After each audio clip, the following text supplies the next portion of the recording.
Welcome back to more Sip2Tally. We're on day 3 of the more Sip2Tally Power Rankings for 2024. And today's team is another team from the the AFC West, the Denver Broncos. Denver Broncos underwent a bunch of change, a bunch of drama with head coach Sean Payton and Russell Wilson.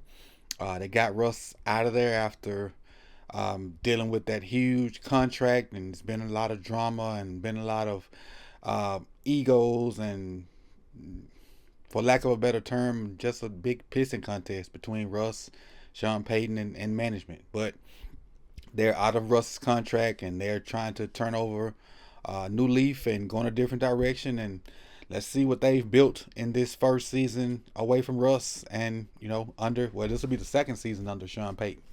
So let's get started with the Denver Broncos, our number 30 team on the more Sip2Tally Power Rankings. Let's start in their quarterback room, and I have their quarterback room ranked last. They drafted Bo Nix, who's probably going to start at some point. Behind Bo Nix, they have Jarrett Stidham. Played in 3 games last year, 40 for 66, just under 500 yards, 2 TDs, 1 interception. And they also have the controversial yet oft-employed Zach Wilson, who played for the Jets last year in the wake of Aaron Rodgers going down on play number 3 or 4, whatever it was. Played in 12 games. He was 221 for 368. Passed for a little over 2,200 yards with 8 TDs and 7 interceptions. So they got, 2 backups behind Bo that have played in NFL games. So Stidham played a lot with the Raiders 2 years ago. So they got 2 guys with NFL starts until Bo's ready to go. But at some point, Bo's probably going to start for the Denver Broncos. But right now, I have that quarterback room at 32. Let's go to the running back room. They got all their backs back from last year and then added to it. Got them at number 21. Leading that room is Javonte Williams, 217 carries for 774 yards with 2 TDs. And the good thing about this room, they all catch the ball out the backfield. He had 47 catches for 228 yards and 2 TDs. Behind him is Samaje Perine. And what surprised me when I was doing research by this is Samaje Perine had 238 yards rushing, but he had 50 catches.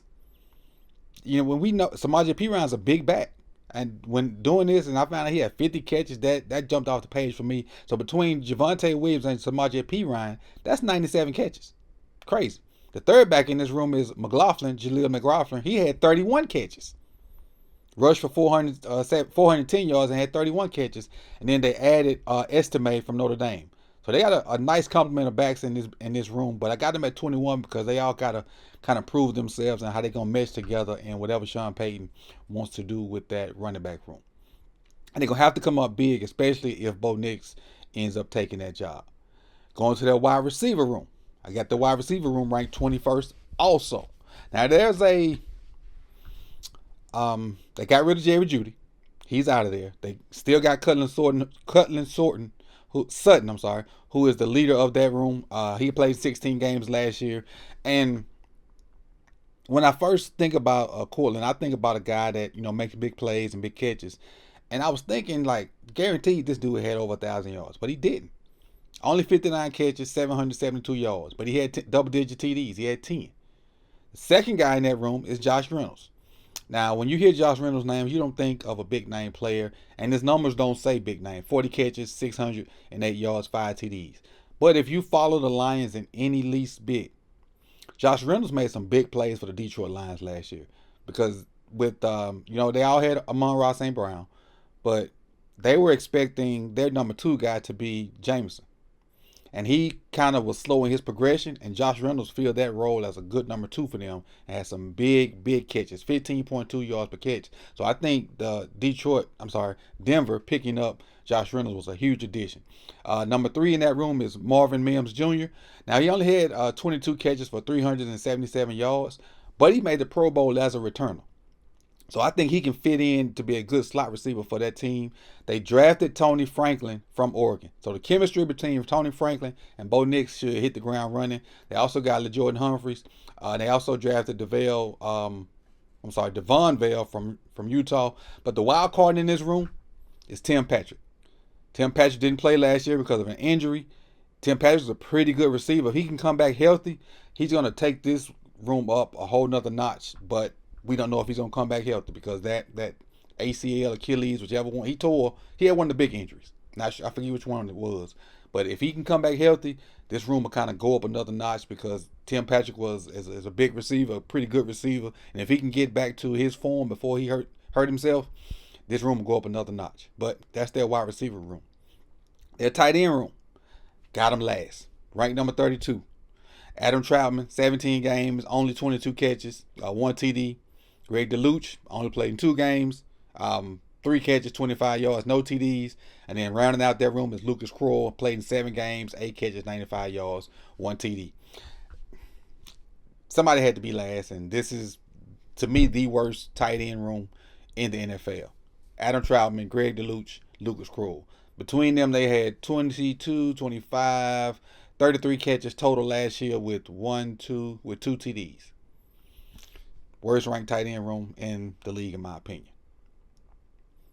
All right, going to their O-line. I got their O-line group ranked number 7. Number 7. I'll go ahead and tell you, this is their highest ranked group for me on the team. Their O-line group is their highest ranked group on the team.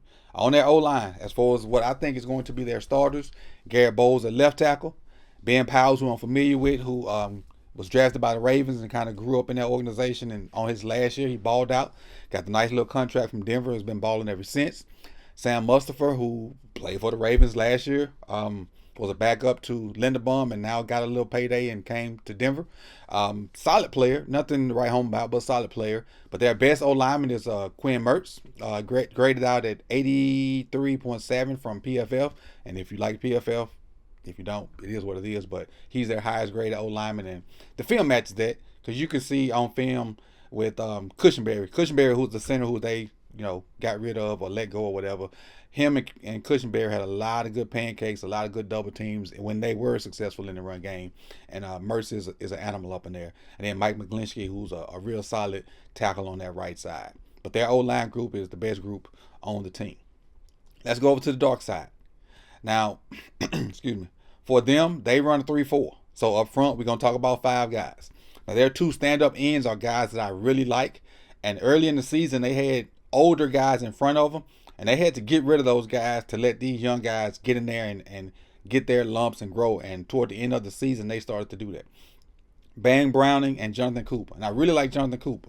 But Bam Browning played in 10 games, had 25 tackles, 4.5 sacks, 9 QB hits.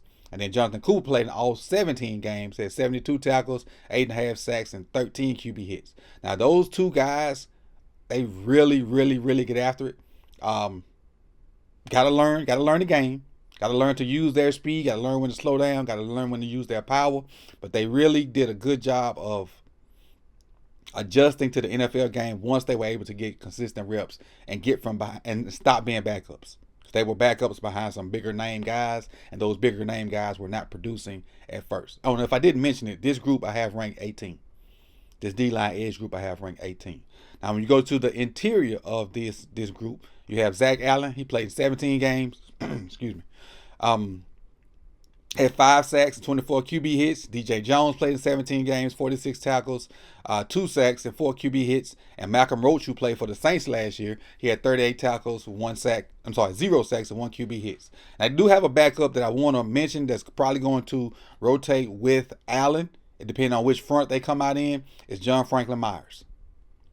Let's slide to their linebacker room. Now, they had 2 linebackers last year that I liked. I liked both of them. They got rid of one, or he decided to leave, and they replaced him with Cody Barton from the Commanders, which brought their linebacker ranking down for me to number 29.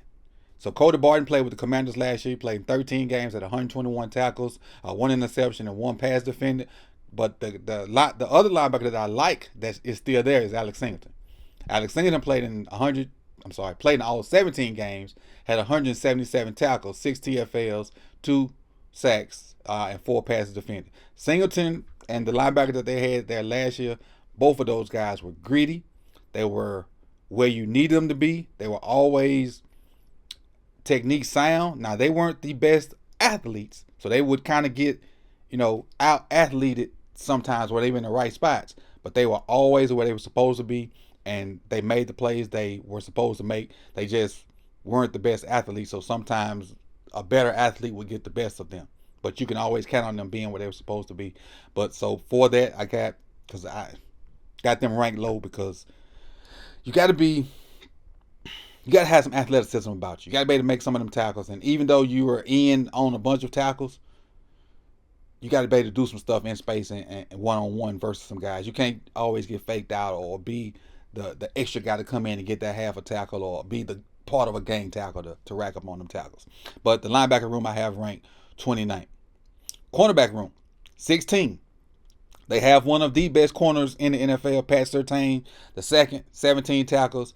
His pass catch rate is 69.2, which is not bad. He's pretty much a man corner. He's going to get the best receiver from each team and going to follow him. And he was a Pro Bowler last year. He had 9 PBUs and 6 penalties.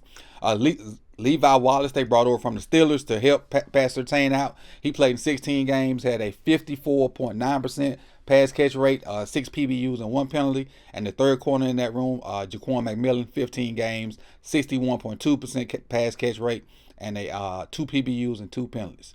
And then sliding over to the last room, which is their safety room, Caden Stearns. I got this safety room ranked 25.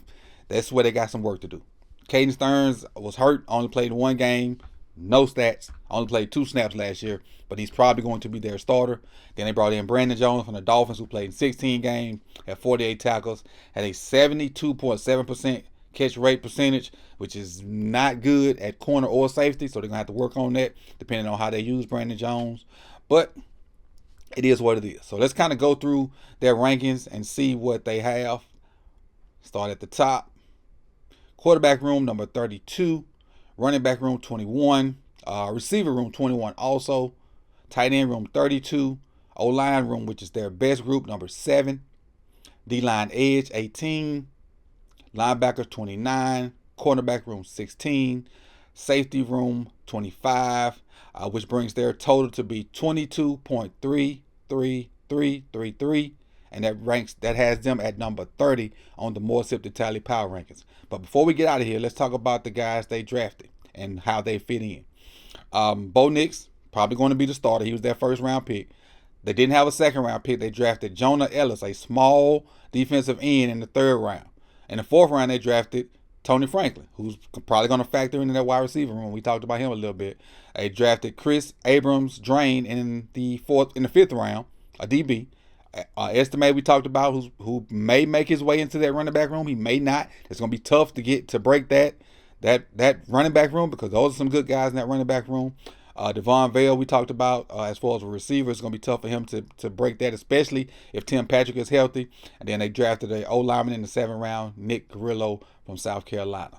So that is your number 30 team, the Denver Broncos. I appreciate you guys coming out.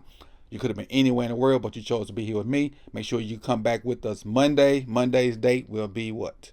The 17th. And put down below who you think the number 29 team will be. And I'll see y'all Monday, man. I appreciate it. Peace and love. And I'm out.